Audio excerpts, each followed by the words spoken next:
So good evening, ladies and gentlemen. I'm so happy to see this lunar event organized. And when I saw the young entrepreneurs, the startups before speaking outside the museum, I have to say I really rejuvenated inside because it's so refreshing to see this energy and these young people full of enthusiasm, full of fantastic ideas, presenting their ideas, new companies, and this is it's just so beautiful. And this is it's really a special moment. But of course, being here in this wonderful house gives a very nice background, a very nice setting of something very exotic, or it may sound exotic, which is really the moon and going forward to the moon. I actually have read the report of the group, and I have to say, it is really good reading. I really recommend it to everyone. You should spend a couple of minutes. It's very well written and compliments to the authors of the report you have made. It's really a very inspiring paper, but also the content is very rich and very up to date with very good ideas and recommendations, and I really enjoyed doing that. So I would like to start by asking a very fundamental question. Why do we explore in the first place? As the Director General of ESA, I have the privilege to really oversee a huge amount of activities in space. In fact, ESA is covering the whole spectrum of space activities, from Earth observation, navigation, telecommunication, astronauts, space station, lunar exploration, Mars exploration, but also many other things, and of course, rockets and space transportation. And I have to say, exploration is certainly a highlight because it is very special. And exploration is at the core of many things we do in ESA, but in our daily life. Because it is exploration which drives us and which makes many things possible. We are here in this fantastic museum, and many of the species here have been discovered through exploration.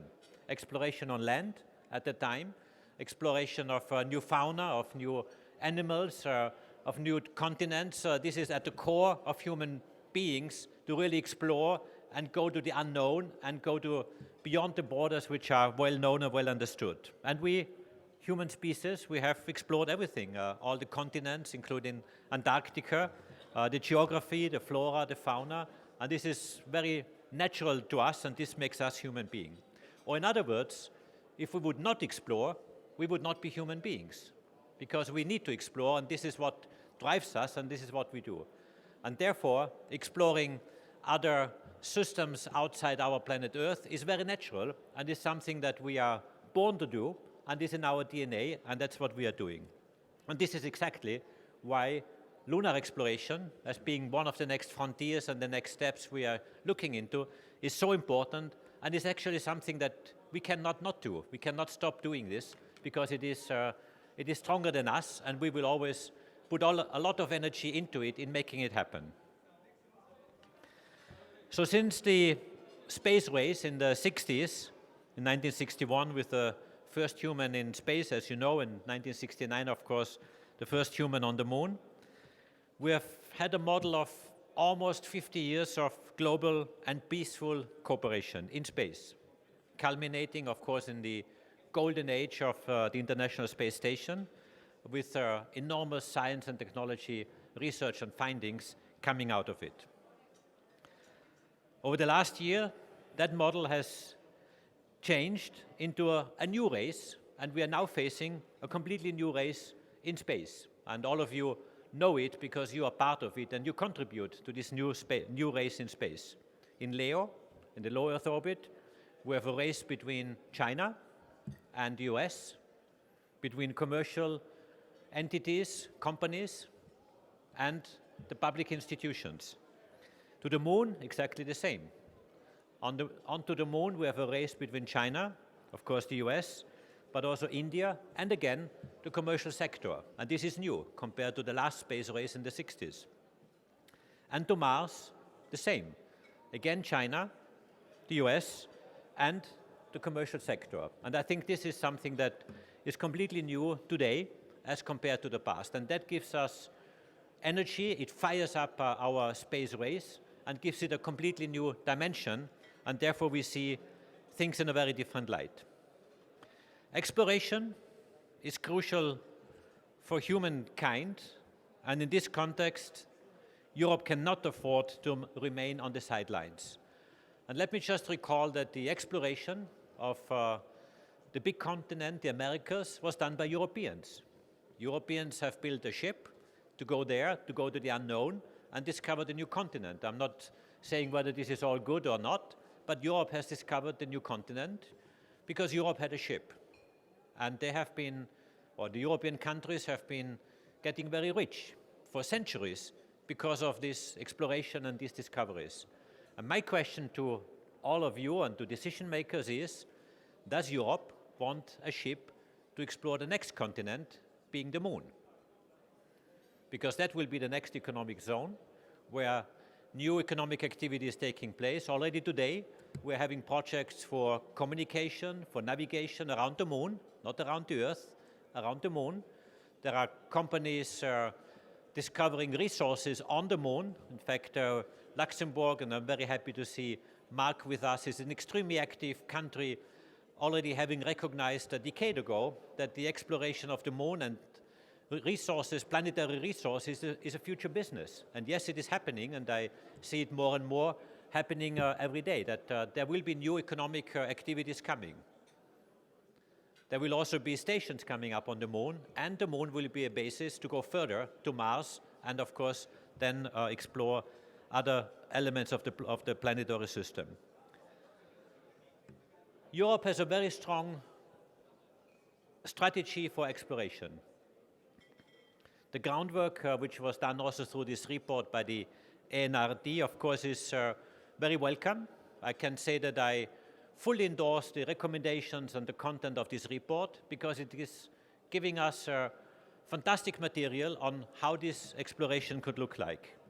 But also in ESA, we already have a strong exploration program. We have the ESA Terra Nova program, which is well known to our delegations and member states, which is having major components on low Earth orbit, Moon and Mars. And we have many individual elements that are bringing us into outer space.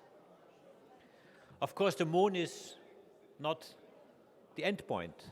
The Moon is a station to explore our universe further, also with human beings. And I think it is extremely important that we really take stock of all the exploration activities we have done already in order to really go to the next steps through the Terra Nova exploration program. I'm putting together with my member states through the Directorate of Human and Robotic Exploration a very ambitious exploration program. You have all seen Agenda 2025, which is saying that Europe has to strengthen, to further engage in many domains, and for me, exploration is one of these priorities. The budget which is allocated for proposals in exploration is 50% higher than the last ministerial, which was already a record at this time. So I'm really committed to make exploration a priority for Europe, of course through the ESA programs, but ESA programs means the countries, because all the work we are doing is done through industry and research institutions in the countries, and therefore for Europe, exploration has to be a priority, and I'm doing everything I can within the ESA context to do exactly that. Of course, the member states, at the end of the day, they decide and they fund the programs. Let me also say that exploration missions have a long lead time, as you know. It takes 10 years or even longer to build up an exploration program. And this is something that needs decisions that are long-lasting and beyond one mandate of a politician.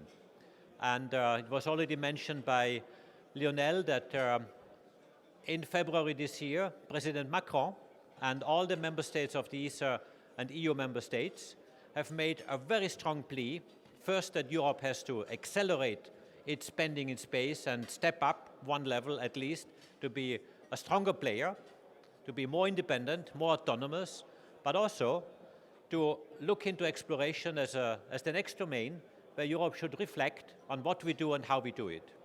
And I got the mandate from President Macron, also through a letter very recently, but by the ministers of ESA and EU member states, to put a group together of high-level experts, well-known people across Europe, who are not space people, who are people from society, economists, historians, some public figures, journalists, about 12 people.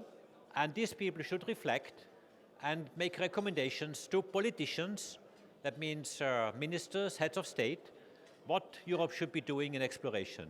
In other words, should Europe build its own ship to explore the next destination, or shall we go with somebody else to the moon, to the low Earth orbit and beyond? And this is a big question which I really would like to raise, and politicians need to answer that. Technically we can do it. We have all the elements, all the building blocks that we can do, and industry is excellent in Europe, but we need a political decision, and this is something I really would like to build up.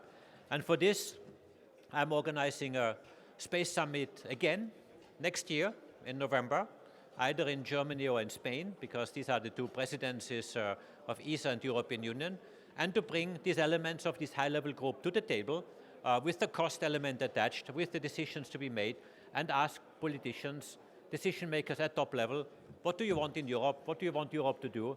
Do you want to fly with America, which is a very good partner and we like flying with America, or medium to long term, do you want more independence? And you can imagine what my answer will be as head of a space agency, but this answer has to be given by society and by politicians. Maybe one last word on moon exploration and how active we are. And we are already engaging with NASA today in the Lunar Gateway. And there we have already made commitments that we provide essential hardware, first to fly the moon, to fly people back to the moon with the SLS rocket. The SLS, the biggest moon rocket again, built after the Saturn rocket, will bring people back on the moon. And there is one element on the upper part of the rocket called the European Service Module, built in Europe, as the name indicates. And without that, NASA could not go back to the moon. And this is something where Europe can be really proud of, because today we are an essential part of moon exploration and not only anymore a junior partner who is nice to have, because without us they could not go back to the moon. In fact, when you see the launch later this year of SLS, when NASA will launch the SLS back to the moon, look carefully.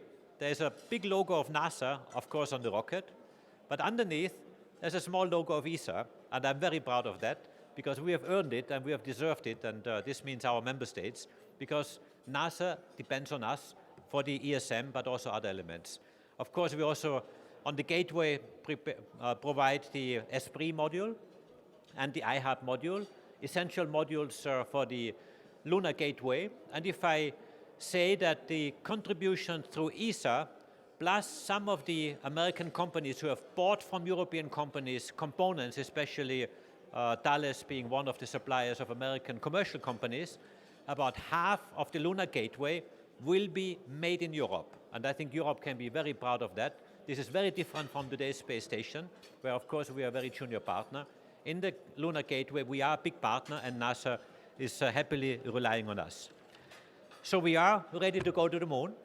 We are doing our bit to make it happen, but of course we need big decisions, and our milestone of ESA is the ministerial in November, and I thank you all very much for your attention.